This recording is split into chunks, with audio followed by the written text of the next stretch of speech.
event. I'm really delighted to have you all here, and I'm so delighted to have these incredible and inspiring 5 entrepreneurs here this evening. Thank you so much for being here to share your stories, which are truly inspiring.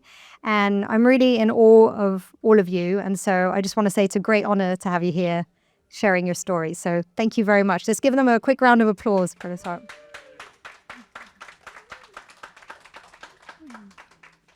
So as many of you know, I am the founder of Invicta Vita, which is a professional coaching business. We specialize in education, career advancement, and conflict resolution. Before that, I spent 14 years in the banking industry, and I decided to set up Invicta Vita almost 2 years ago now. It'll be 2 years in January. So I'm really delighted to have so many of you here with us this evening. So thank you for being here. And without further ado, I'm going to introduce our wonderful panel. So first we have Abigail James. So you are known as the Queen of Skin. Abigail actually did my facials for over a decade. So thank you. Abigail is actually a best-selling author, global brand ambassador, and creator of a holistic therapy called Redefining. She has worked with leading wellness brands, and now Abigail coaches female entrepreneurs to reach the top of their game.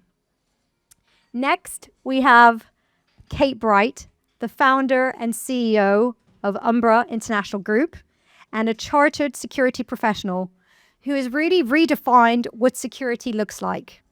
With 25 years of experience in private client services and security, Kate has built a business making security more accessible and inclusive. We are also joined by Jowita Penkala. Jowita is the founder of Excellence One and also an Invicta Vita mentor. She is a speaker, trainer, and mental health advocate who helps professionals overcome burnout, stress, chronic illness, empowering them to thrive in healthier work environments. Next, we are joined by Raghav Parkash. He is a high-performance and life coach who has delivered more than 250 workshops and coached top professionals worldwide, as well as being an Invicta Vita mentor. Featured on Sky, Metro, Yahoo Finance, Raghav helps people conquer imposter syndrome, build confidence, and unlock personal success. Finally, please welcome Jourdana D. Jourdana is the co-founder of 1000 Fibres, a semi-fine jewellery brand rooted in meaning and connection. After a decade in beauty journalism and digital commerce, Jourdana transformed personal loss into creative purpose, building a brand that celebrates memory and storytelling through her lovely jewellery. So to warm up, I'd love to hear from each of you in just one sentence. If you had to describe your entrepreneurial journey in one phrase or word, what would it be? Abigail, we'll start with you. Right, I gave this some thought, and I'm just going to go for one word: emotional. I love that. But you've got highs and lows, and just embracing the I suppose the enormity of the elevations of, oh my goodness, the success, and then like the lows of, what am I doing? So it's emotional. That's beautiful. Thanks. So for me, I thought about this too, and it was because I always get told I have a very squiggly career path. So it's squiggly with a side of serendipity. Ooh. Because I think a lot of what I have certainly been able to do and achieve has been totally, I'm not going to say the word luck, but serendipity. Thank you. For me, it would be unwavering determination, perseverance, and discipline. Wow, okay. I also clearly thought about this too. It feels to me like entrepreneurship, my journey is like figuring out and realizing you're on a lion and you're wondering how the heck you're riding the lion in the first place and how you haven't got eaten up alive yet. And will you get eaten up alive? And you never do, and you keep riding the lion and you're wondering, how the heck am I doing this? Well, I feel like there might be a common thread here, because for me it's the perfect storm. So I had no clear career path. I didn't really know where I was going, but every uncertain step seems to have been like an invisible training ground to where I am now, where I probably was meant to be all along. Brilliant. Thank you, guys. So I think as you've clearly demonstrated, entrepreneurship is rarely clear sailing. It takes a lot of resilience. Abigail, I want to ask you a question. So we've spoken a lot about your journey, and you've spoken to me about being a single parent of 3 and building your career from that place of challenge. How did you find the resilience to keep going when so many would have said, I just can't? So I don't think I found it. And resilience has been part of my journey, but you have no choice but to keep showing up. So it's not something you learn, you have to live it. And my particular journey, I did find myself as, single mum of 3 kids on benefits. That was not on my wish list to do. But it gives a bit of a fire in your belly that I either sit back and claim benefits, and this is the journey for me and my children and the example that I'm setting to them, or you hustle and you make something of yourself. So the resilience is something that is lived and learned. And as obstacles crop up, you kind of go, okay, I'm going to sit with this. And then you push through, find a way. That didn't work, find something else. So it's a continual evolving thing. So I didn't find it. And the wheels did on many occasions fall off. But you just get up and dust yourself off and off you go again. Yeah, it's that common theme, I think, of you just keep going. We're not selling entrepreneurship very well, are we? We never said it would be easy, but actually, I think what all of you will attest to is you've probably never felt this alive.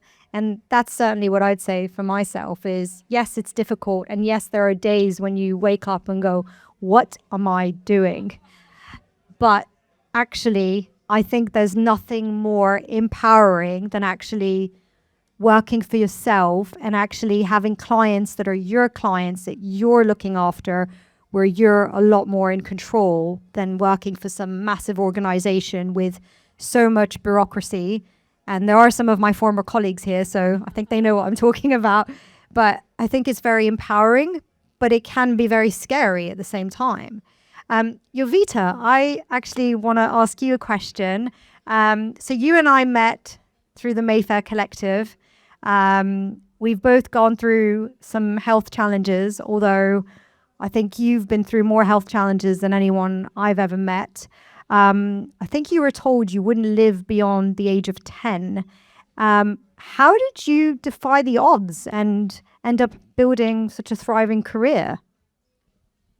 Yes, it was a difficult journey. When I was 8 months old, I was misdiagnosed and had a surgery, which then I had to fight an infection that doctor said that I won't survive. So they asked my parents to prepare for the worst.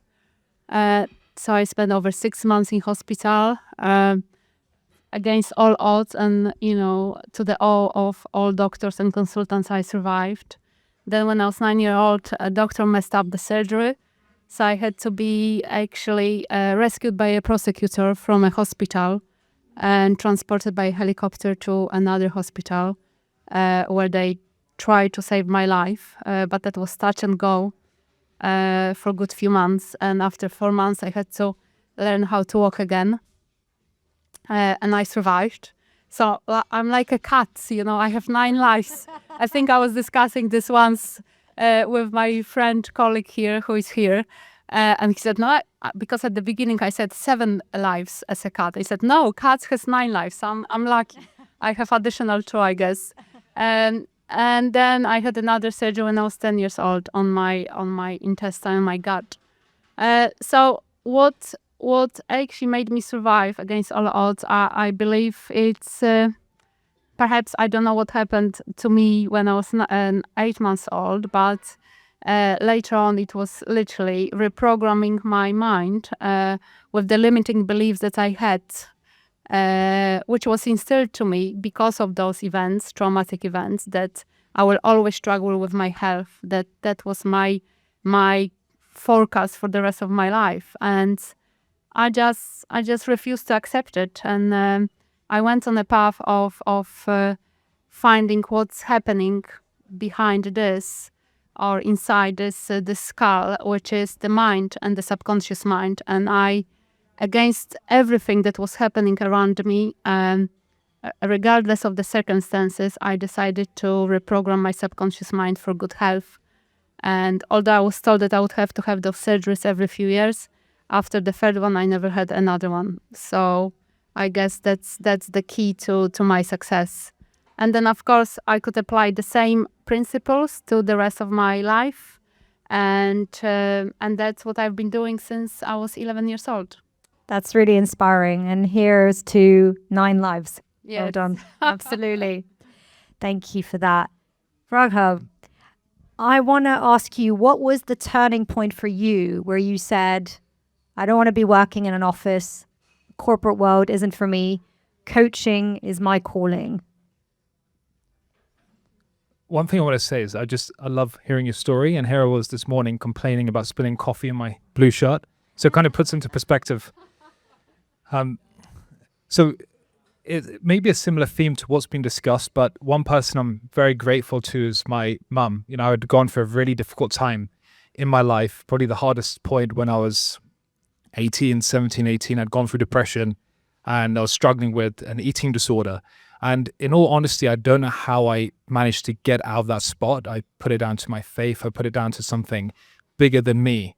But my life just flipped 180 degrees. And I don't know what happened. I was just in a good place. I finally felt like I was finding myself. And my mum jokingly, well, at the time, she didn't think I was going to be serious. We were having dinner in Oxford, in that shopping Vista, right? That was and she said, Raghav, it's really inspiring to hear what you've done, who you've become. You should go into this industry where you motivate something. And I had this huge light bulb just go off in my head. And it was the biggest, brightest light bulb I'd ever had. Now, coming from an Indian background, it's not cool being a coach. And my family still today don't really know what the hell I do. They think when I say coach, they think I'm a lifeguard or something. They don't quite get this. So it's not the most popular, but it's just like wonderful timing. So the minute my mum inadvertently put that idea in my head, had it not been for her and speaking something beautiful in me, I wouldn't have had that realization. And ever since then, I just nurtured that nudge that I believe in our life. We get nudges all the time. You can call it gut instinct. You can call it intuition. I have clients who call it common sense. Some people call it divine timing. Some people call it whatever belief. I don't want to put words to it, but it's your thing. And I find that in my life, when I follow it, things work out beautifully. When I don't follow it, there's a life of stress, struggle, strain. So when I'm connected to what occurs for me and I act on it, my life just unfolds. So really it was since then, I just had this nudge, and I wish I said I had it all together, because I don't. I still don't know what I'm doing most of the time. And I'm just figuring out as I go along. But it's just when I follow that nudge, I just know everything's going to work out. And I don't know what happened when I was 21. I just want to say thank you to my younger self for just trusting that nudge, still feeling scared, launching his own business, quitting his role, just following that nudge to keep going, even though I had no idea what was going on, how I was going to do it. I just trusted the nudge. Trust the nudge, trust your gut feeling. I think that's really good advice. And to all of you on the panel, when things do get difficult, what sort of mindsets do you lean on? Do you think you're sort of born with this resilience, or do you think it's a learning process? Like, what do you turn to when things are getting difficult? I think there's probably traits in people that are give you some natural resilience. So like curiosity, I think really helps. Self-belief, usually if it's really delusional, that helps. But actually, I think it's something that's built. I think it's like muscle memory. I think sits somewhere in your nervous system. For me, it's as much body as it is mind. So for me, it's, when things feel really tough in life, you find the capacity, because as Abigail was saying, you're forced to most of the time. It's a sink or swim situation. When you do, those things, they're allowed to get bigger. You wish they don't. But when they get bigger, it's almost like that resilience allows you to find your edge. When you find it, you get to sharpen it. And once it's sharp, you can expand it just a little bit more. once that muscle memory starts taking place, it's almost like the more things that come at you, you know your body has the capacity to hold them somehow. You know, like your nervous system, there's this kind of in your solar plexus, something sits in you and you get to feel into it, feel the edges of it, expand with it. So when things are tough, you know, whether it's a customer complaining or whether it's something, you know, really actually big that you have to deal with, a life moment and a, you know, real struggle, your body gets comfortable being uncomfortable. And I think that's the root of it for me, is getting comfortable with that feeling and knowing that whatever happens, you've got your own back because you've been there before. So it doesn't matter how big or small those issues are. It's the stress and being able to hold it and being able to transmute it into something that's kind of meaningful and that you can work through. Love the answer. Thank you. Want to hear from all of you. Yeah. Cool. Are you born with it or can you learn it? I think within us, we've got unlimited resilience, infinite resilience that everyone's born with, incredible potential. So it's how you harness that. And something that keeps giving me whatever you call certainty, confidence, resilience is actually looking backwards, not forwards. So when I struggle, I'm in strain, doubt, uncertainty, it's because I'm looking forward and I'm trying to predict something that I can't actually predict. If I look backwards, I'll see that I've always had confidence, I'll always have certainty, I've always figured things out, the dots always connect. So if you want confidence, resilience, certainty, look backwards, not forwards. Backwards, you'll always see that through the darkest times, you figured things out. And looking at that gives you all the evidence you need to keep going into the dark, knowing actually you've got this. Like you can do fear, you can do uncertainty, you can do resilience. You've done it your entire life. You're actually a veteran at this. You're not new, but you only see that looking backwards, not forwards. Great answer. Thanks. I believe that we are not born with it. Although certain traits perhaps we inherit from our parents, our ancestors, etc. But majority of it, or most of it, is built, and it's sadly built, ironically, from those challenges and traumatic events that we experience in our lives. And that at that moment, when those events are happening, those challenges and difficult situations, or even traumatic ones, we have two choices. We can either become a victim of it, or we can actually be a victor of it. So I love that. A victim or a victor? Yes. So we have the choice, and the choice is ours, and it's not anyone else's. It's our choice. So the choice is really ours to choose between those two. If you want to be a victim, then of course you will never learn from the experience, and you will be experiencing more of the same challenges in life. When you learn from it, then you will become more resilient. And it's like with this rock or this piece of some kind of piece of earth that is under extreme pressure and become a diamond. The same with us. We won't sharpen, we won't know who we are until we are under difficult circumstances. And my thing that I go to when things are getting challenging is my meditation, or what I would call it, a deep self-hypnosis, where I release my stress and I reprogram my mind for something even better. Very good. Thank you. Wow, how to follow that? I raise you that with this term epigenetics that I've been sort of deep into. I'm getting into that sort of when you turn 47. Apparently, you get into that neuroscience bit of like, what am I here for, and all that kind of stuff starts coming up, which is I'm really leaning into that era of my life at the moment. I think it's helping my business life, and this idea that we are born with some of the things that through the generations that come before us, we are part of that. It's in our DNA. And I think for me, this idea of resilience, I've only just started now to really unpick some of my family's story. And why is that relevant to entrepreneurship? Actually, a lot of particularly my grandparents, had really resilient stories that I've only just found out about now at this age. And I have 88 and 82-year-old mother and father. And my mother, I found out in the last 6 months, was born during a bomb raid in a bomb shelter in the Second World War. My own mother. And I think for me, there's this profound sense of when you actually start to look at where you've come from. And I get your point about the sort of the looking back to looking forward. I think we take the best of where we've come from. We process some of that might make decisions for us on a daily basis in relation to our relationship with resilience. But my last 10 years of my career has been making a living out of when someone tells me I can't do something, I will do it, or I will find a way around the no to a yes. So I think we pay deference to where that's come from. But I think also if I now start talking to my father about biohacking and my vagal nerve stimulation and all the things that I'm doing now to try and sort of optimize my health, he looks at me like, you're crazy.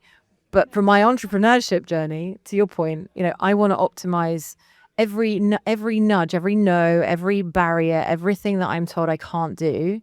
Is that from my limiting beliefs? Is that from my, I'm calling it my sort of, the ancestral sort of things that we're born with? Or is that something that I can reprogram? Is that something that's going to help me move forward? And so I think my day job is around resilience in terms of risk resilience, but also I do think there's I love this idea of nudge because I love that non-denominational way of making something that guides somebody that steps outside of a corporate sort of career path to be someone who can actually take that past, look to the future and rework that. I think there's something really special in that, and that's why I tend to find myself gravitating around other people that have taken that step out of the norm. So I don't even know if I'll answer that question, but yeah, the past and the future are intrinsically aligned for me. And I think it's definitely been part of my entrepreneur journey that the past and the future are very much intertwined.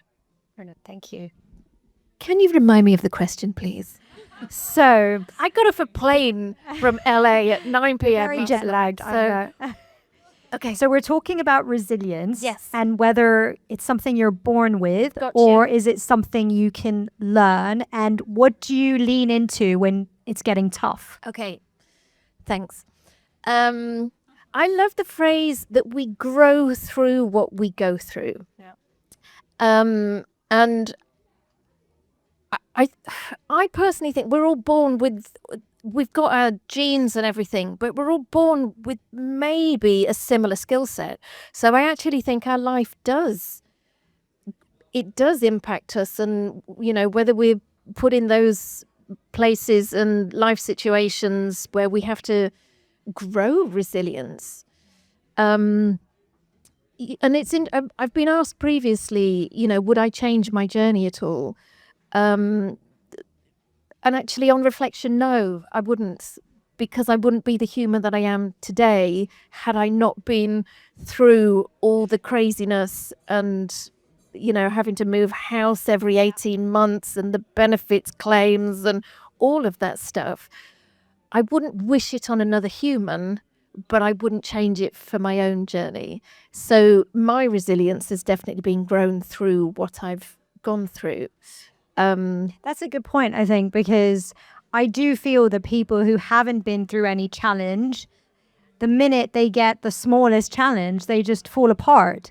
Whereas if you've actually been through challenges, especially from a younger age, I do think it actually does build that resilience. And then when the next challenge comes along, you think, well, I've actually been through something far worse. So if I could get through that, then this second challenge isn't going to defeat me. You get good at problem solving. Yeah. Okay, there's a problem here, and it's not just the direct route. It's kind of like what routes round it. So that's also, I think, a part of building resilience. The other thing I also do is, and there's a similarity, but I get quiet. Physically, emotionally, I could spend a couple of hours in a bath just being quiet, until you need to kind of put the extra hot water in, like that quiet. But we've all got an insider spidey sense, which we've all switched off so much from listening to. But if we have to get still and quiet, and that's when you go, I feel that I know what I should be doing. No, that's really, really, absolutely. As well as crying in the bath. Okay, that's good. As well. Crying is good. Sometimes crying is good. Yeah. I want to talk about navigating self-doubt and breaking stereotypes. And Kate, I want to come to you.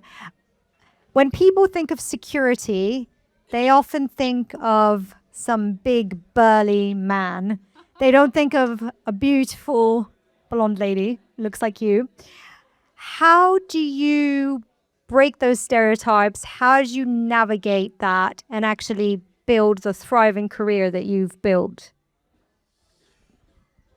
Well, thank you. I think for me, having worked in this area for almost 3 decades now, I think the answer to the stereotype piece, I think, goes back to what I just said about the being told no a lot and finding a way to the yes.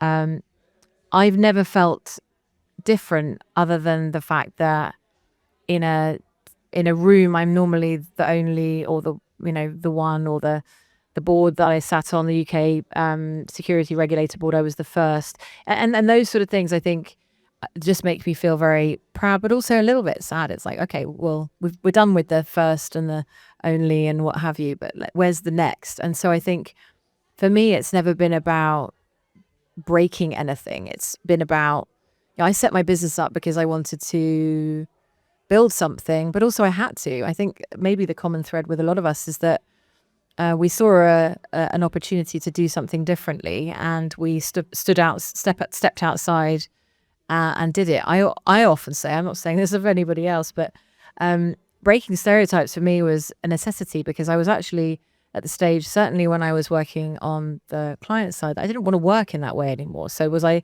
effectively making myself unemployable, and therefore I had to make this work. And so I think for me, coming into an industry that's been essentially very welcoming and very much, I think, at the start of a journey 10 years ago now, perhaps if I'd known how hard some of the hard bits would be, would I have done it again? Yeah, absolutely. And I think some of the breaking down to break through, you have to not know what you're going to go through, so that you're doing it fresh, and you're just doing it from a place of experiencing it for the first time. So for me, you don't know what you don't know. And I think the last 10 years has been an incredible privilege to see a gap in the market and set a thing up. I had to, really. I didn't want to work in any other way. You stick your neck out. You have people like amazing Rara here, who's here tonight, who believe in you and believe in the journey. And I often say I've had more man-ambassadors, as I call them, in my own sector, who scooped me up when I first set out my stall and said, look, there's a different way to do this, that supported me. So genuinely, I only have positive things to say. I think for me, the reframing of any times when I felt like I'm a bit different in a room, I've always tried to turn that to my advantage. And I think when you're different, you're memorable. I agree with that. So making sure that for me, it was always, what more can I do? I wanted to be one of the first women that became a chartered security professional. I saw that pathway coming out. I was like, I'm gonna the secret sort of growing up with brothers, very competitive. I was like, I'm going to set my own stall out in a way that, stereotypes aside, if there's a standard, I'm going to smash it. So I think I've always gotten through things by saying, what is the basic operating standard, and then where can we go from here? And so that's really my advice to anyone that's seeing an opportunity to go into a space where you don't necessarily feel like you belong. Who's to say you don't belong? If you see an opportunity and you see a way to do it, don't think about it too much. Use that difference, but get that edge, get that. For me, when I walk into a room now, and I can talk in decades of the client piece, doing the qualifications that didn't exist 10 years ago, suddenly you're talking about things that it doesn't really matter who you are and what your gender is and what have you. So it's, the confidence comes with time, and it comes with getting that edge, I think somebody said earlier as well. So yeah. Yeah, and I think you're so right. Actually, when you're different, when you do stand out, people remember you. If you all look the same, easier to be memorable. And you are definitely memorable. So thank you. I'll take that. Jourdana, I want to come to you. You were in the beauty industry for many years. Yes. The beauty industry is known to be quite cutthroat. Can you share with us how you navigated that cutthroat industry? Maybe share some stories with us. I can, although I have to disappoint you a little bit, because I didn't find it cutthroat. I was going to say, I'm going to disappoint you here, because for me, it wasn't cutthroat. I adored it. I don't know about you, Abigail. We've been in similar industries, but for me, I loved every second of it. I loved the people. I loved the product. I loved the spontaneity. I loved being out of my comfort zone every day. I love being under pressure. That's how I thrive. So for me, all of that space was incredible. That said, Cutthroat's not quite how I'd call it, but it was highly competitive. It was wildly saturated. You're competing with 1,000 girls to do the job that you want to do, and they're prepared to do it for nothing. And they're prepared to do it with more hours and with more passion, and all you're doing constantly is fighting for that space to prove yourself and as you say, in a space where it's really difficult to prove yourself. You're also up against, and actually not dissimilarly to the jewelry industry that I'm now in, you're up against a very traditional, very set in their way mindset, a space where in publishing, they do everything a very specific way and they don't want to break from the norms. And we're talking, I was doing this 15 years ago, so things have changed a little bit since.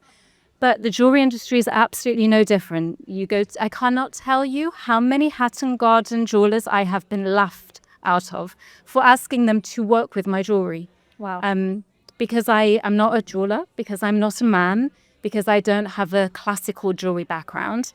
But for me, those are all the things that set me apart. They're actually all of the things that make my business really bloody good. They're all of the things that are like my pure USP and why my brand is not a cookie cutter brand, why you'll never see my product or a copy of my product anywhere in the market, because nobody can do what I do. And we make a really clear point in holding that space, in making sure that we found the right partners who we could say, well, look, we don't know anything. Like, no, I'm not a jeweler. Like, I know nothing about this. But actually, those fresh eyes are what got me the designs. Those fresh eyes are what's putting my business model in a different space to all of the classical jewelers. Yeah. It's why, we ride off of social and we do so well off of it. And it's the same in the beauty industry. When I was working there, my thing was, I'm just going to be myself. And I was a northern Manchester girl who'd moved down to London, who didn't know what she was doing. And I just really leaned into it. And I think that's what distinguished me from everybody else. I had a real can-do attitude because I was so grateful for the opportunity, where a lot of the girls that I was competing with, for them it was handed on a plate. So I really had that graft and that drive and the kind of the pressure behind me, because I had a one shot at this. For me, it was like I had 3 months to stake my claim here. And the only way that I could do it was by being totally delusionally kind of the self-belief and who I was. And I just really lent into it. The other thing I would say on the back of that is you've got to get really comfortable with criticism. You have to be really comfortable with being told something that you don't want to hear. Yeah. And that's kind of carried me through in the sense of whether it's an editor, whether it's a boss, whether it's a customer, you've got to be really good at being able to hear things that don't feel good. Yeah. But you've also got to be really discerning with what you do with that information, because that can either grow you. A really great editor, a really great boss can tell you things that will hurt, but actually it's for your benefit. Or they can tell you something that completely distracts you from you and the path that you're on and the way that you've got to do it. So I think for me, it's being really true and really honoring who you are, knowing your values, knowing your USP, knowing what you bring to the table that's different from anybody else. And as you were saying before, not shifting to fit in. We don't want a space that's homogenized. You don't want to be like everybody else, because if you're like everybody else, you're completely forgettable. So for me, it was just making sure that you always just have that little special something that sets you apart. No, that's great. And you've touched upon, obviously, the doubters. I want to ask the rest of the panel, how have you dealt with doubters? It could be someone in your family. It could be a friend. It could be a former colleague who said to you, this isn't going to work, or this isn't a good idea. Or it could even be your own thoughts. How do you deal with that? How do you respond? Yeah, the whole panel. It's interesting because I was talking to my fiance earlier today about a new business that we're going to launch, and she said, "Oh, I spoke to somebody, and they said it's not going to work." And I said, "Oh, it's wonderful. We're on the right track then," because anytime anyone says, "Oh yeah, this is going to work," it's not going to work. At the end of the day, how do you know, right? It's just an idea, it's a thought, and the fact is, we just don't know what's going to work. So when I catch myself doubting myself, I actually look for moments like that. You know, some people call it imposter syndrome. In my life, I chase imposter syndrome. I want to find areas where I feel uncomfortable because that means I'm about to grow. So when I'm doubting myself, it's wonderful because you're at the edge of something where you feel uncomfortable, and it's going to show you who you really are. The second thing is doubt is great. It's a gift because we all have doubt in some form. And the way to deal with doubt is to learn not to really listen to it. You know, the mind is going to produce 70,000 thoughts a day. So it's an automatic machine that is producing doubt. And why that's a gift is how you deal with that is what helps you be the leader, the person, the entrepreneur you want to be, right? It's all about the process. It's about the becoming. If everyone got what they wanted so quickly, then it wouldn't be fun. No one would want to build businesses. No one would want to go and do the thing. If everyone could get 6 packs tomorrow, that'd be wonderful. And it wouldn't be as fun. It just wouldn't mean or be worth what it is. It's like any product, luxury watches. The reason they're luxury is because it means something to have it. So getting what you want is about becoming the person that can hold what you want. If you don't become the person that can hold what you want, you will never have what you want. So doubt is about slowing down and realizing who you need to become for the next phase of your journey and then stepping into it. Brilliant. Thank you. Jowita. How I deal with the doubters, it's a silent smile, really. I don't have to prove myself to others. I know my self-worth, I know where I'm going, and silent smile always pisses them off even more. Love it. Love that. So a different tangent to that is I've got a very wonderful inner family circle of very different, all my family do very different things. My own father was a machine tool engineer by trade, and I'm very lucky that he sort of gets his little half moon glasses out every month and looks over the finances and sort of says the same thing every month about cash and profit and turnover and all those sort of good things. I'm taking the word doubt to a different dimension where I think it's really healthy to have people confidently question what you're doing, because certainly for me, the only times where, and I have enough moments where I doubt my judgment, and that's now having to make a gazillion micro decisions off the bat every single day from a place I don't even know existed, but I guess it's the gut, right? But having someone like my father, and now luckily a very wonderful advisory team that I have around me who challenge my thinking, that does sometimes take me into doubt territory, but I think it's a really good place to go, because I think sometimes the entrepreneurial journey can be, what was the word you used? Delusional. And I love the delusional, because we're not going to fit into any large corporate anytime soon, and God willing, that will continue. But actually, there's a side of delusional that's not going to sit on a balance sheet, that's not going to pay your team, and it's not going to help you grow and scale and have whatever outcome you want from it. So for me, I love the doubters. And I think in the wider context of what we were talking about in terms of being in a very sort of traditional, coming in with a challenger mindset into a very traditional, amazing industry. I love my industry and I will always champion my industry. But anyone I've ever met who's doubted my commitment or doubted the fact that I am going to do exactly what I say I'm going to do, that is when the only time I will bring both barrels. And I think a side of healthy self-doubt is very important, because it's that little nudge that we need, so we're not delusional. A little bit of the Mike Bright dad, sort of saying cash is reality, profit is sanity, and turnover is reality, or something like that. Literally every month for the last 10 years. It's been very boring. I highly recommend it as a methodology.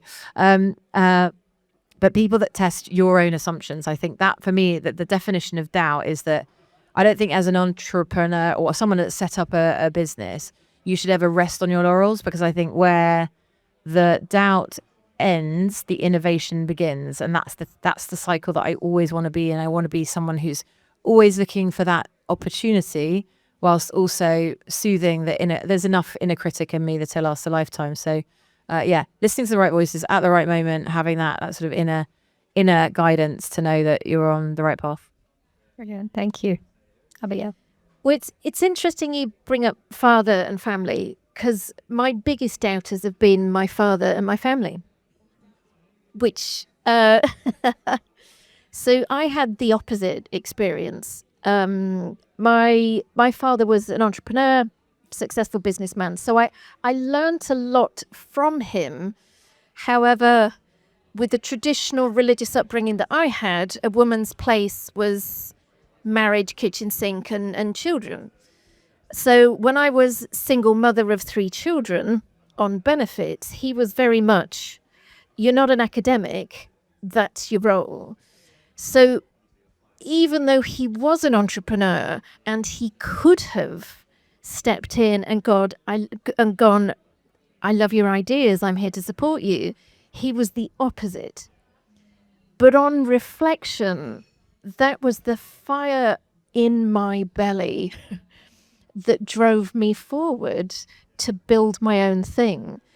And a huge part of, I suppose, potentially being a daughter and having that type of character as a father, I always wanted his praise or acknowledgement.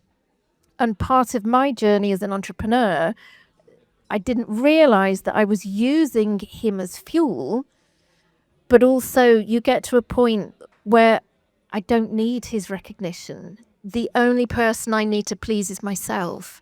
But that takes a lot of years and things and water to pass under the bridge for you to get to that point.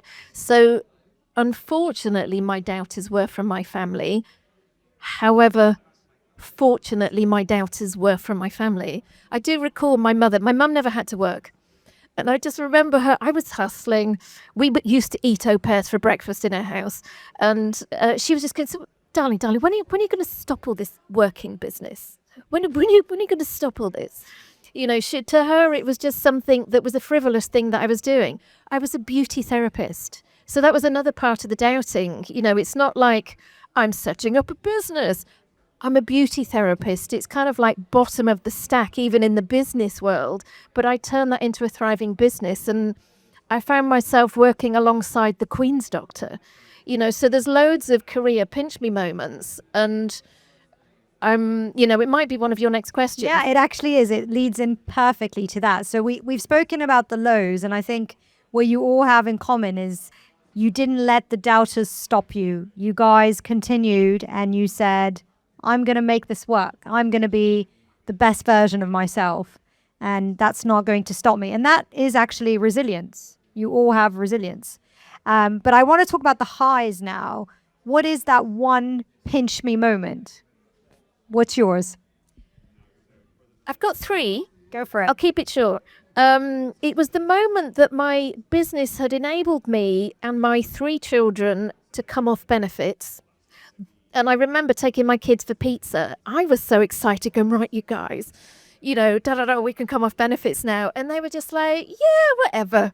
They were just so blasé about it. But that was a huge, for me, that I'd made it. I'd absolutely made it.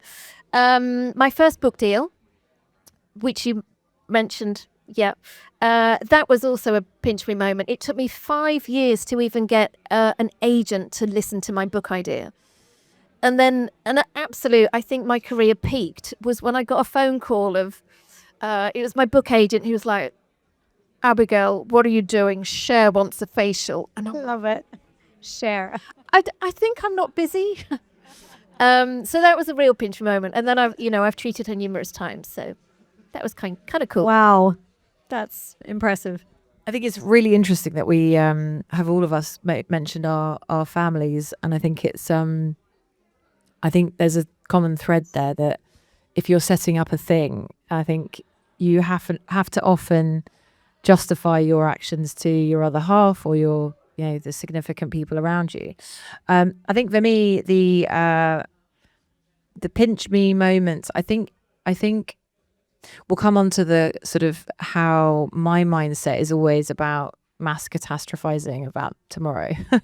But we won a big contract this year and I was very proud of it. I became a published author also this year in a family office journal, just to clarify. I mean, it's exciting for me, but it's not as mainstream, probably not available anywhere actually, apart from wherever they publish it.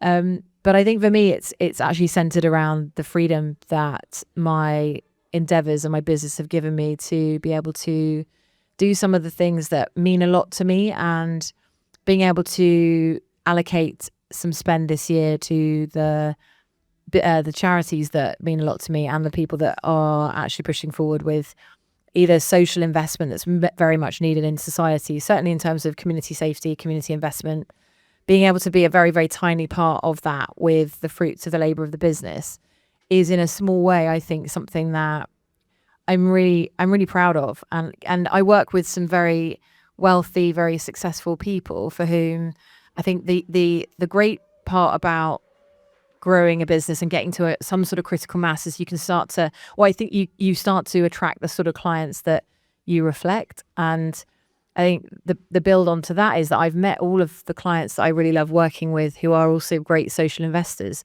through some of the things we're doing as a business to support some of the particularly veteran charities and community safety charities that we support. So Pinch Me is that is actually not Pinch Me, because it's actually that there's so much more to be done. And I think the Pinch Me at the moment is that you're never at any top of any mountain. I think there's a way of celebrating the small wins, but there's also, I think, some of the drive that I can see in the people here is that the work's only just begun wherever you are in that journey. And I hope that there's more Pinch Me moments to come, but that they're perhaps dressed in a slightly different form to how we might have thought success would look when we started these endeavors in the first place. Thank you. I have a few Pinch Me moments as well, but they are just, the beginning of my further journey, because I believe in the fact that the moment we stop, the moment we lose our balance. So even if you achieve whatever you set for yourself, you need to set another goal. Otherwise, you will crumble mentally and physically as well. So my first Pinch Me moment was when I set up my own business long time ago in recession here in the UK, from my previous life. Another Pinch Me moment was almost becoming a bankrupt through a wrong investment, and basically just going with the flow. I wanted to make my business happen, and it did happen. My new business. And another Pinch Me moment is just going beyond my still limiting beliefs, although I work on my beliefs and replacing them with new liberating ones. However, when I help clients with their health, and some people come with very severe conditions like Parkinson's, and then suddenly, 2 years later or 15 months later, after 15 sessions, they come to me and say, I went to my neurologist and they cannot see any Parkinson's in me. So those are my pinch moments as well. Wow, thank you. Yeah, this made me think the hardest of all the questions, because it's something that we entrepreneurs probably don't think about enough, which is how well things are going. And it's similar to the themes probably said here, that I remember the day when I told my mom I'm going to quit my job and go into my business, and that was a fun conversation to have with my mom at the time, when she didn't really know what the heck it was I was doing. And I didn't sleep the night before. I was nervous going on the train. I remember literally launching my business, all the things that have gone horribly wrong at the time. What can go wrong does go wrong. And seeing where that's led me today, where I look back and I'm just really proud of not just who I've become, but actually working with extraordinary clients. So that's probably one of my moments when I look at all the brilliant people I get to work with, who are doing incredible things in the world. They're leaving a dent in the world in business through leadership. And actually, I get fed by my clients. I often feel like my clients pay me to learn from them. I feel I get coached by all of them. They're brilliant, brilliant minds in every industry. And I think one cool thing is, like, where this has led today. So I'm currently talking to one Indian restaurant, one of the best in London, about working with their leaders and creating a succession plan. And that just came out of the blue. And that, again, is awesome to show that you just stay on the path. Really cool things happen. And that's my moment, working with wonderful, wonderful clients. And of course, being an Invicta Vita mentor as well. Like when you see stuff like that out of the blue, it's just like, I was very humbled because you don't actually see what you're doing. It's so laser focused in. So moments like that are actually what mean the most to my journey. Beautiful. Thank you.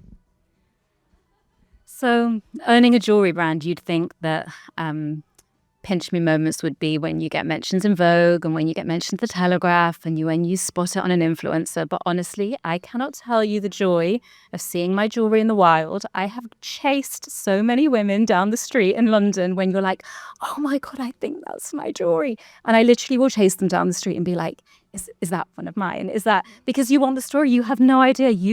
When you own the brand that I have is e-commerce. So I don't get to meet my customers at the moment in person. So the fact that there is something that was once in my head that is now tangible and around somebody's neck and I've never met her, to me is just beyond words, especially because the jewelry is a tribute to my late mum. So every time I see that out in the wild, I'm like, it's this little piece of her that is resonating, the story, the sentiment out there in the world. And that to me is super, super beautiful. And as you mentioned, there's something kind of a little bit bittersweet about those pinch me moments because they come with a side of, yes, you've got to enjoy them and you've got to lean into them. You've got to let that build your confidence and it has to fuel you to do better and more.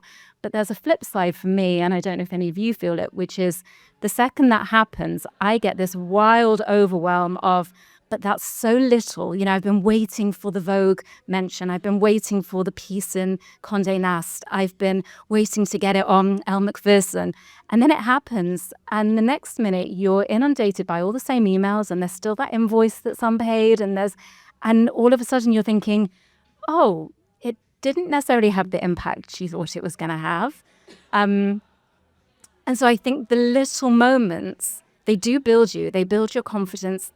You have to have them because they're the little goals that you set out that make the thing that you do so exciting.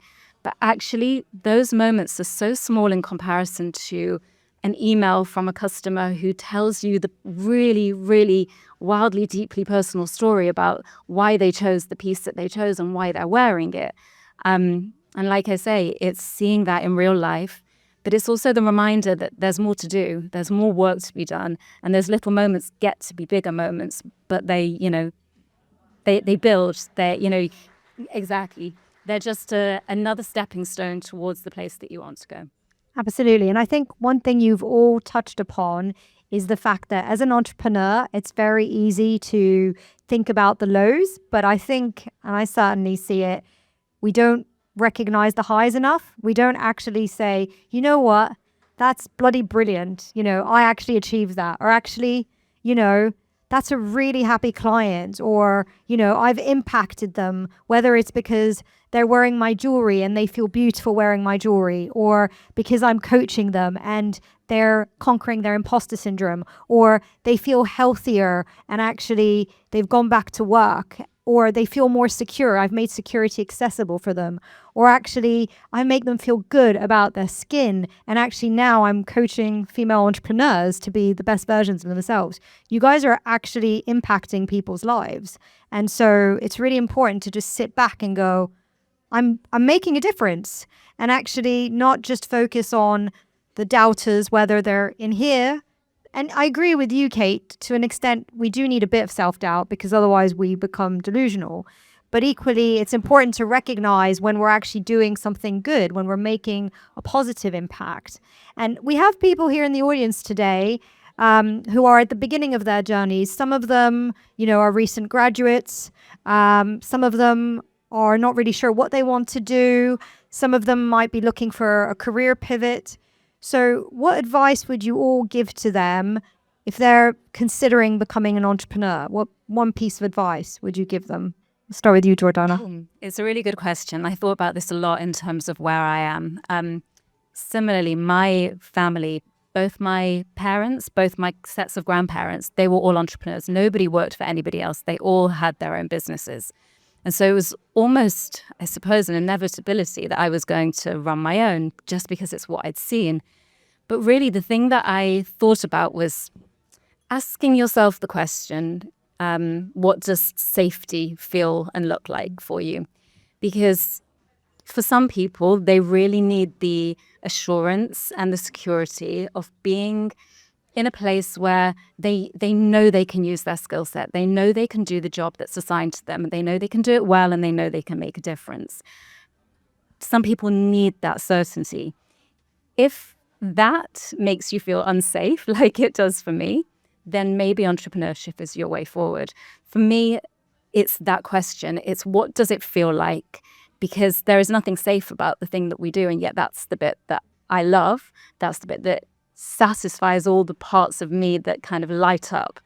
And I think that's where the decision has to sit. And it's not right for everybody, but I think it's really about really getting honest with yourself about where that sits when it lands in your body, because I think that will make your journey so much more effortless if you're honest about it. Thank you. I think the one piece of advice that feels even more true this year than any other is if you're looking to start a business, always find ways to do more for other people than anyone else is doing in your industry and in the world, especially with the rise of AI and where things are going and chatbots and blah, blah, blah. I saw this great ad on the train coming here as a Richmond saying, are you tired of speaking to a chatbot? We'll put you in touch with a real person. That, today people are looking for connection, personalization. So if you want to succeed as an entrepreneur, break the rules, don't do what the industry is doing, look at what the industry is doing, but see if you can do even more while being profitable, but do more than anyone else is doing and keep blowing your customers' minds. And you're going to be sought after and be like the go-to in your industry. So it's just be a servant for whoever you want to serve. I think I have few pieces of advice. So if someone is looking to pivot their career, change completely the direction, or start a business, is don't let others control the way you're going to live your life. That's one thing. The other, build yourself up. What I mean by it, build your belief in yourself that becomes faith in yourself, really. And be very sure, absolutely sure, what you want to do. What is the idea that you want to pursue? And the most important is make sure that you live on according to your purpose. So find your purpose in life, because I've made the mistake. I squashed my purpose since I started my university. I wanted to become a doctor, a surgeon, and I never did pursue it for lots of reasons. Not enough self-belief, not enough self-confidence, and obviously all the issues associated with my health. And let me tell you, my life has corrected my path, but only when I was 43 years old. So if you do the job correctly, make sure you do what you love in your business or in your career. Then this way you will be happy, successful, and you will never work one day in your life. Love that. So I think about the 18-year-old me, and so this was sort of whenever it was, a long time ago.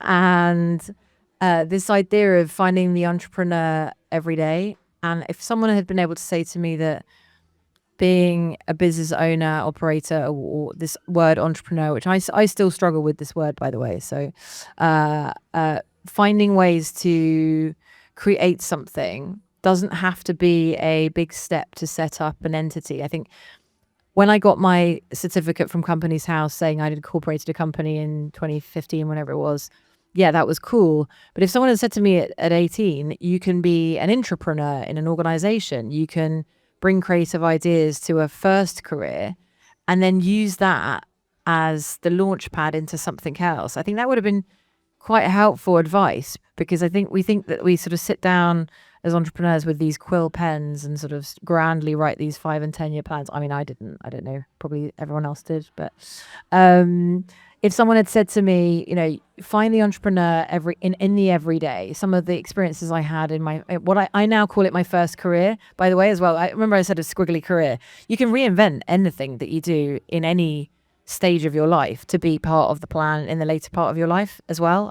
I've successfully managed to do that, because the first part of my career enabled me to do what I'm doing now. But I think if you're in a career path now, particularly in a big corporate or in a corporate environment, find ways that you can bring that entrepreneurship. Because I know that in my tiny team, if someone comes up with an idea and is innovating, they are essentially being a version of an entrepreneur and doing that entrepreneur every day thing. And I love that, because otherwise I'm having to look around corners every day as the business owner and trying to kind of keep the ideas alive, particularly in the age of AI, when we're having to be so agile as to how we grow human teams, how we develop humans in our businesses. So for me, to keep the best humans and to find the best humans to work with me, I want to give them a sense of agency that I didn't have, which is if you have an idea, if there's something in your life right now that doesn't exist, that you think should exist, that's the nudge, that's the start of it. And I think the moment you'll know where you're doing the thing you were put on this planet to do, I promise you there is a moment that you can get to where that feeling is so powerful that there's a side of it that you have to manage, but there's also a side of it that you have to keep leaning into. And I think by getting it wrong, you get it right. So for me, the squiggly bits and the getting it wrong bits, and the first bit of my first career, as I grandly call it now, i.e. like loads of mistakes and all the bits that I did before I set the business up, are all now part of that narrative. So leaning into the bits you're finding hard, looking for the opportunities in them, also learning on other people's time and dime. So it's that idea of what can you, I would hate the thought that anyone in my business is wanting to do something else or be something else that I can't support while they're working with me. So for me now, in this weird entrepreneur to sort of like leading a business, a tiny, tiny business, it's sitting down with each individual person and saying, what's that thing that you want to achieve?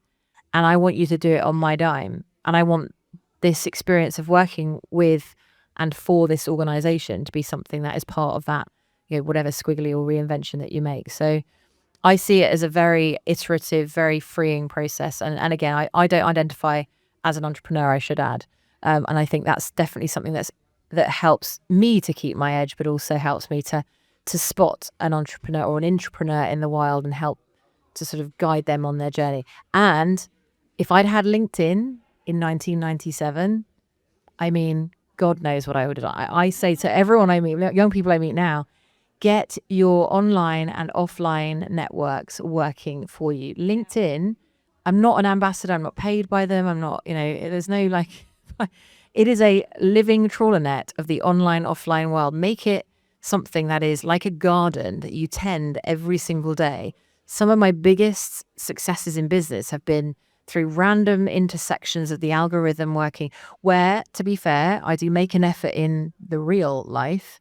But if I had had the ability to have that online and offline intersection, I think that's something that is probably my best advice is connect with people before you're ready, with ideas, with intrapreneurship that should be encouraged in the organizations that you're working in now, and reach out. I love it when I get random people connect to me and say, I watched this, I saw this, I've watched your journey, whatever. Can you help me with this?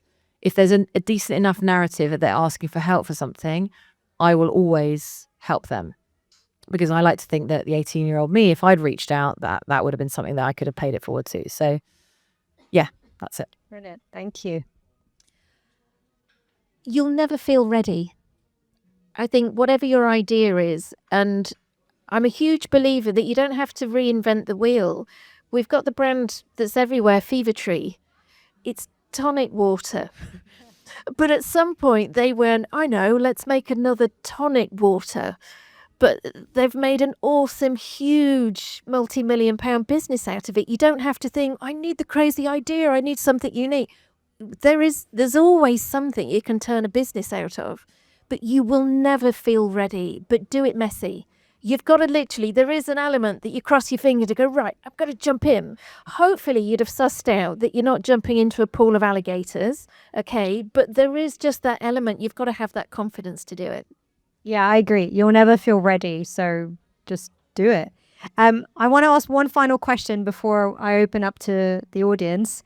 If you could give your younger self one piece of advice, what would it be? Just one.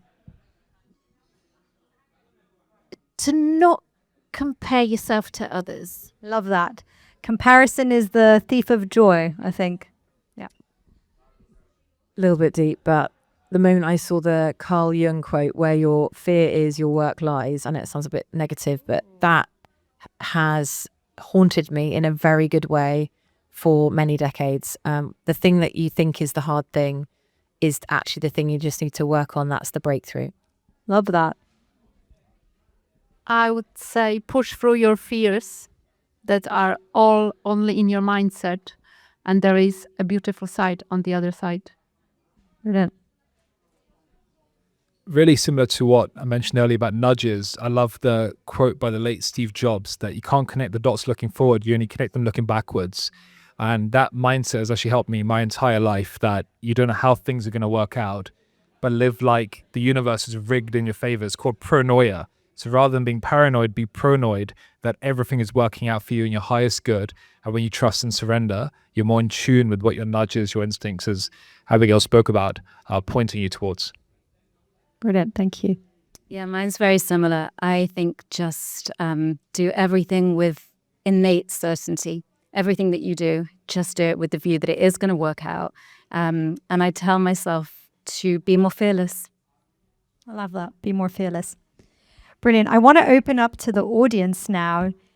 Have we got any questions for anyone on the panel or for me even?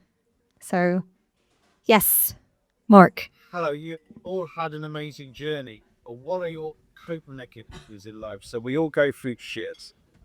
Excuse my. We go through ups and downs. What are your coping mechanisms? What are your go-tos? Whether it's food, whether it's music, whether it's film, whether it's relationship. What is it? Yes, please. So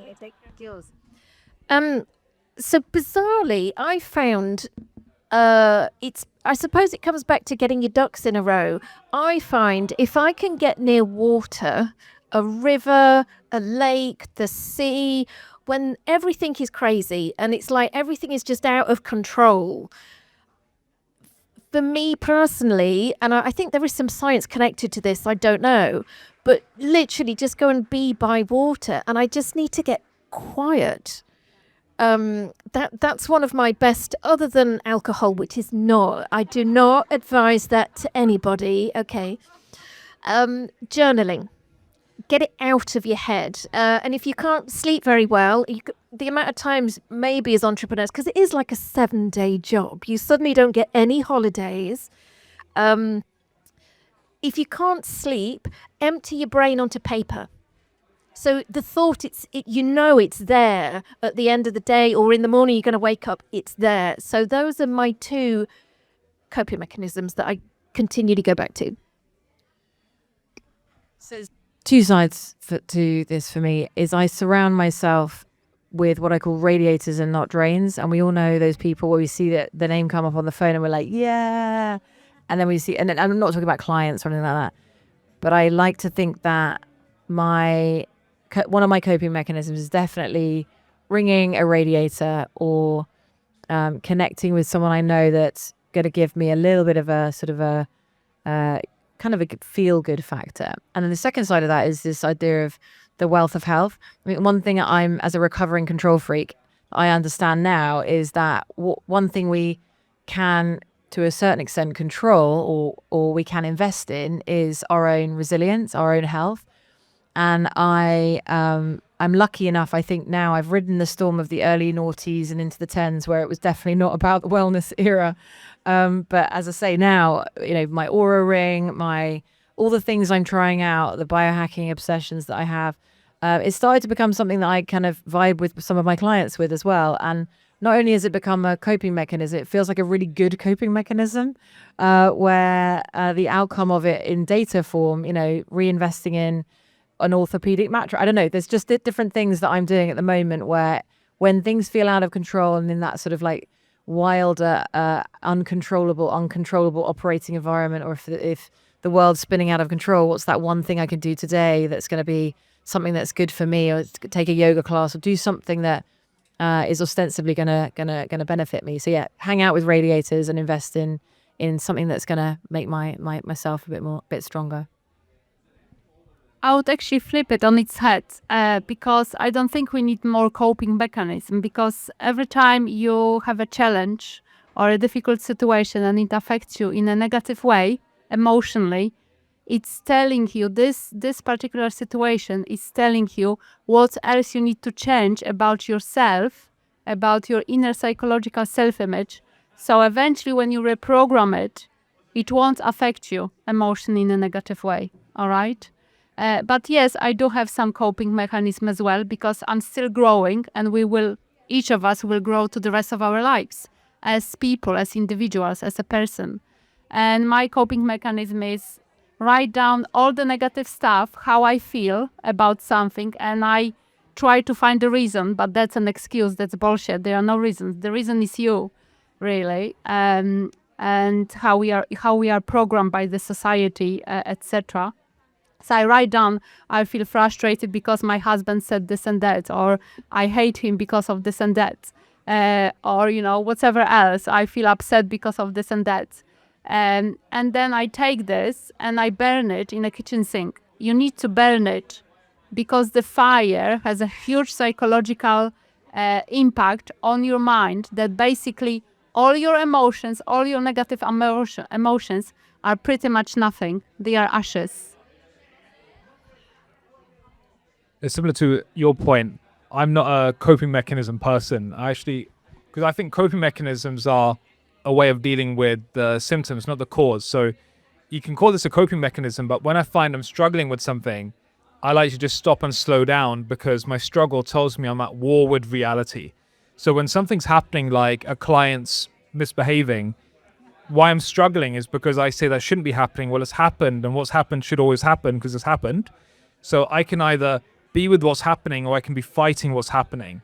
So you see, there's this quote that summarizes really well. The issue isn't the issue is how I respond to the issue. So I have a choice of how I'm going to respond. So anytime I'm struggling, it's because I'm actually fighting the thing, not working with it. So like I had a horrible situation not long ago. A client ran off with a lot of money earlier this year. And I get to look at that and think, okay, given that's happened, what do I choose to do? And I get to go into response mode. So rather than cope, I'd say you're all built to thrive. And when you stop and realize how powerful you are, you're going to thrive, and you're going to respond to what's happening in your life instead of being at cause and reacting to life instead. I love that. For me, it's really simple. I just have to get out of my mind and into my body. So anything that's going to make me sweat, anything that makes me sweat, Pilates, running, swimming, anything that literally turns my brain off for the best part of an hour, does it for me every time.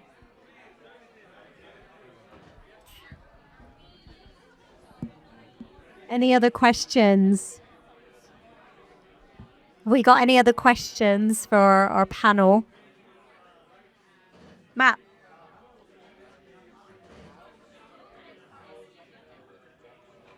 So that was, how do you deal with rejection?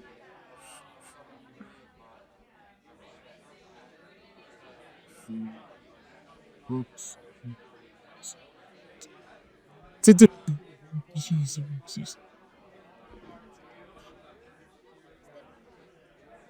you want to ask a particular person, or whoever wants to take it? What's the question? Sorry. How do you actually reinforce in believing with yourself and actually dealing with rejection? I would say you need to build your inner psychological self-image. So it's when you feel frustrated or upset by the rejection, it's telling you something, that your image of yourself, how much you are worth, who you are and what you are, is not expanded enough for you to deal with these rejections. If someone rejects me, I said, I'm fine with it. Yeah.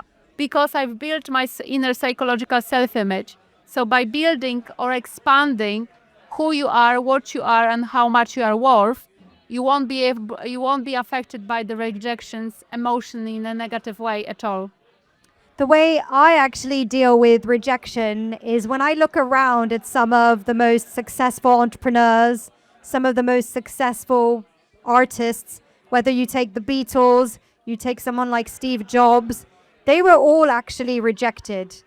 the most successful people actually were rejected. They didn't have a traditional perf and they weren't told yes instantly. But what they all had in common was that grit. And yes, they probably felt a bit down and had some self-doubt, but they didn't let that stop them. They said, you don't want to sign me? That's fine. I'll find someone else who wants to sign me. You don't want to sign on to this show that's going to now become the most streamed show on the planet, Casa de Papel? We're going to take it to someone else. And you know what? We're going to show you. And so the best success stories are built off of rejection. So I always say, if you haven't yet been rejected, you're doing something wrong. Any other questions for our lovely panel? Yes, Anna. Do you want a microphone? Yeah, thank you so much. Have your university's degree helped you somehow to become the person you are now, or was a uni degree useless in becoming the entrepreneur? So, to my earlier point of making it up or the squiggly career, I didn't know that I didn't really want to go to university. My father had never gone to university. My mother hadn't gone to university, and they wanted all four of me and my siblings to go to university. And so my relationship with going to university was to work out which of the subjects that I liked the most, and then decide to do a French degree at university. And I remember my father saying to me, you can't just do a language degree. You've got to add some like business or management. You can see he's a bit of a force in my ear.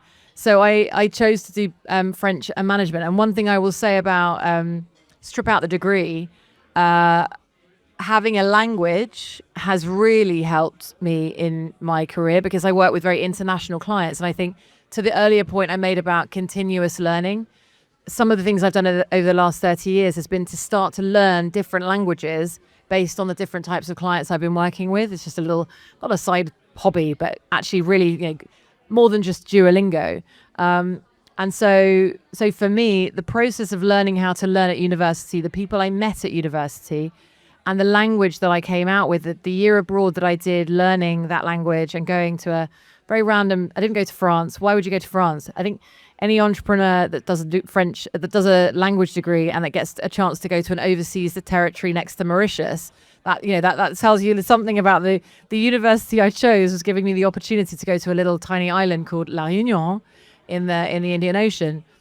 So short answer is, I think for me the degree was more about the apprenticeship of the learning than it was about doing the degree.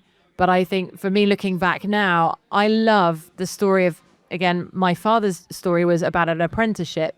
I think you could insert any of the earn as you or pay as you learn. What are the apprenticeship schemes now called? I really love the fact that we've now got more access to these schemes where you can, if you've found a vocation that really interests you, you can start to actually learn and earn at the same time. Because the one thing I did feel about my degree was it was 4 years. I had to fund it myself. We were kicked out the door. There was no no sort of, it was just the year where I had to start paying tuition fees as well. But I think the learning how to learn, the choosing a degree that was a language, I think really did actually help me ultimately. So I didn't go to university. My father didn't believe in further education. I came out with A-levels, 3 U's, which is unclassified, which is like, I don't even think I spelt my name correct. I ended up going to night school for 3 years to become a beauty therapist. So my journey has definitely not been what would be classed as traditional. And I learned on the job, and I learned business on the job. I now have 3 children. 2 of them have gone through university. My daughter studied geography. She did really well, but she's now working in marketing for Bacardi in Sydney, Australia. So she I do have children who've gone through the university system, and it's definitely served them really well. But what they're now doing in their careers is actually not related to the degree that they studied. So I think it's such an individual journey. But if university isn't for you as a character, it's okay. We've all got these beautiful journeys, and one of my children, he's dyslexic and creative and arty. University is not going to be for him. The university's life is going to be his journey, and I'm there for that. So I think there's no set way that we should do things. Yeah. Brilliant. Any other questions for our lovely panel? Yes. You got any tips for someone who's trying to raise funding? Oh, that's a good question. Yeah, trying to raise funding. I can speak to this in a very impractical way, because I've got clients that are in the same process of raising funding. And one of the things I help them see is how to communicate their value. Because what I find with a lot of entrepreneurs is that we come into business, we don't actually see how good we are. And it could be a British thing. I wish we could borrow a little bit of what they got in America, because they're not exactly the most humble people. They have no issue saying, I'm really good at this. And you see, we confuse arrogance with confidence. There's a massive line, it's not even a thin line, that I think entrepreneurs could benefit by having a lot more certainty in what they create. So when I work with somebody in how to raise funding, it's not the business that's the problem, it's not what they do that's the problem, it's how they communicate about what they do. So they're talking about their vehicle versus the outcome of what their business, their brand, their product could really do. So whenever I work with a founder, it's about injecting certainty, as you spoke about, into who they are, what their product could do, and certainty creates certainty. There's a quote that the most certain person in the room is going to influence everyone else. So if I'm going into an investor boardroom, I want to be certain about my product, my value, what it does. And here's the crazy part. Even if that person says no, if I really see my value, I'm going to be knocking on doors, because the world needs to hear about this. That if I really see how good my product is as a jewelry brand, security, you can see that it's a disservice by me not talking about it to other people. So then you see your value, you get so connected to this is service, and I want to just get out there to the world and impact as many people as possible. So as a starting point, get really certain about who you are, what you're here to do, the impact you're going to make in the world, and making your mission just to communicate that, and you're going to raise funds. Yeah, you can't not. I think that's a really good point, that certainty. I do think that there is a very shocking statistic out there that 98% of funding goes to male entrepreneurs. That means only 2% is going to women. And I think we've got a lot of work to do on that, to actually break that misogyny and actually show people that just because you're a woman doesn't mean you shouldn't be taken as seriously as a man. And I know for a fact that a woman I know, she actually started to get funding when she started to dress in a more masculine way. She stripped off her makeup. She had her hair, which is very long, tied up in a bun, no jewelry. And I find that quite sad. So I want to say to all female entrepreneurs out there, believe in yourself and actually help to change that narrative, because you are more than just your gender.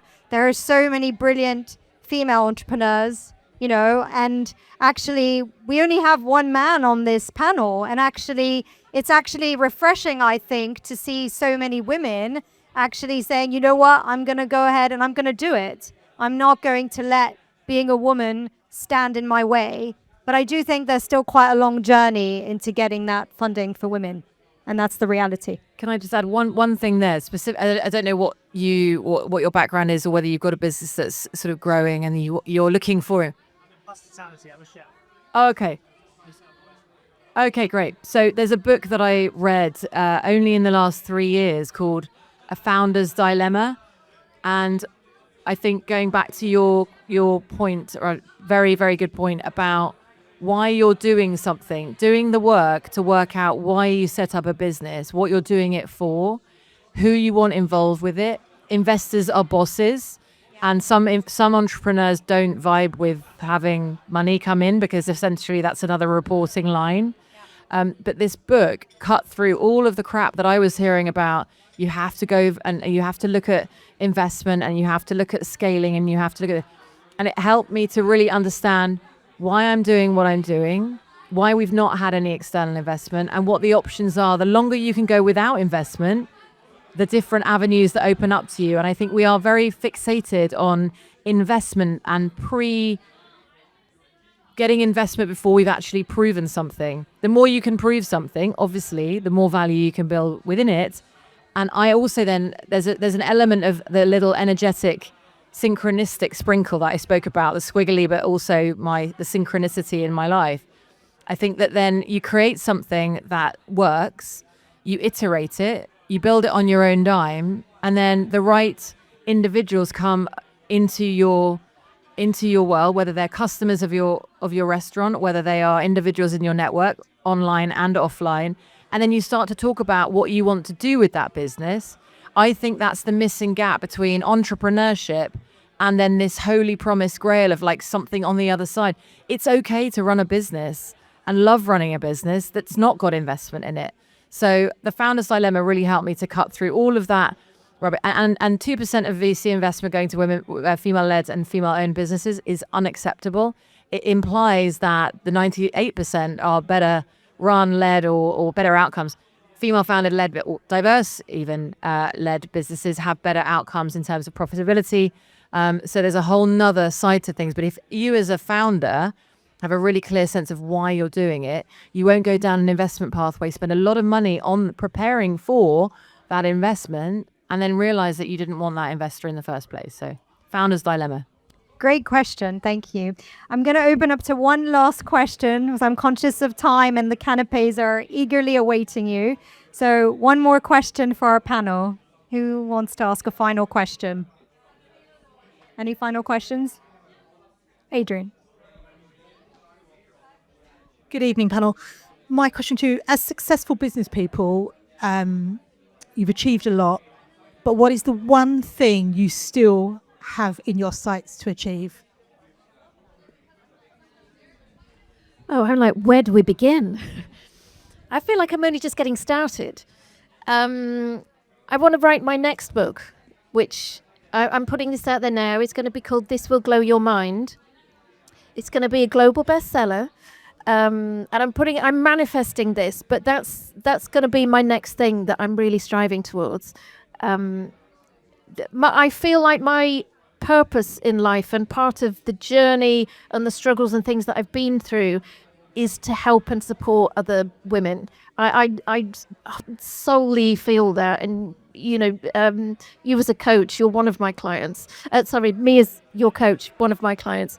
I just feel that that's my purpose, and I'm, like I said, just getting started with things. Great question. I think for me, it sits around the idea of wanting to bring together other British businesses that don't have the spotlight and the air at the moment internationally, and to be a part of that. I say best of British, but I don't feel at the moment that there is enough support for British businesses trading with the world.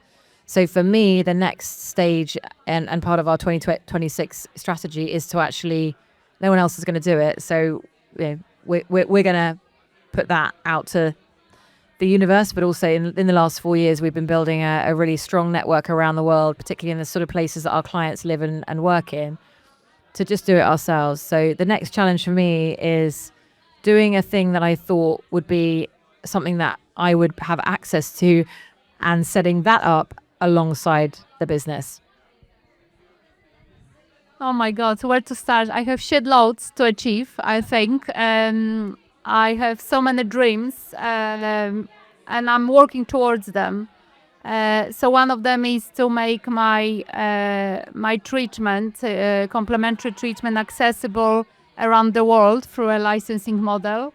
Another one is to write a book. Another one is to continue on my path of becoming, I am a speaker, but I want to be a well-recognized international speaker. And well, should lots of other things, which it's just trying to shape them in my head for now. Yeah, you saved the biggest, most loaded question right for the end. I think so there's two strands of what I want to achieve. One is I'm really passionate about helping people access freedom inside of themselves, because when you do that, you create whatever you want in the world. So it's really about your own state of mind, well-being, and more. And I'd love to find a way to actually make this free, because in our industry, if you want the best of the best, you have to pay a high ticket for it. And as much as I love what I do with my one-to-one clients, I don't believe people need to pay a high price to have really good. I don't even know what. I don't even know the word to describe what I do, but I want to put this out there in the world for free to help people break free of the mental prison. So I want to give that away to raise the consciousness. And I'm really blessed that my business has got to a point where it has. And I think Yumi spoke about this last time, that my focus is now on politics, that I'm passionate about politics. I want to run in Parliament, and I want to be someone that can work with many great people to actually raise the consciousness of what goes on inside politics. Right now, I think as Britain, we're a bit of a joke in terms of how everything is operating. And I would love to be someone that can help get really good talent, people from great universities who aspire to go into politics with real talent, real skill, that can actually make us more effective, brilliant, brighter, and actually be a role model for what's possible for other countries. So it's now transforming the way politics is run. How do you follow that? For me, with the jewelry brand, it feels very much like a gift that came out of grief. And so a big thing for what I'd love to do in the next year is to build a community that's driven from the same sentimentality that the brand symbolizes. And a lot of that comes from our customers, and really pulling that together in IRL, like real life situations where the community of people gets to come together. So that for me is like a real tipping point. Brilliant. Abigail, Kate, Jowita, Raghav, Jourdana, thank you so much for being on our panel this evening. Thank you for sharing your wisdom, your honesty, your truth. You guys are really inspiring, and I've really enjoyed listening to your stories. I'm sure everyone in the audience has really been inspired by your stories, by your journeys. And I think if there's one key takeaway from me of all of this, is what defines you all is resilience, because you didn't let the odds defy you. You didn't let the doubters stop you. You are all incredibly resilient, and you're all incredibly inspiring. So thank you so much for being here on the panel. Let's give them a round of applause. Yeah.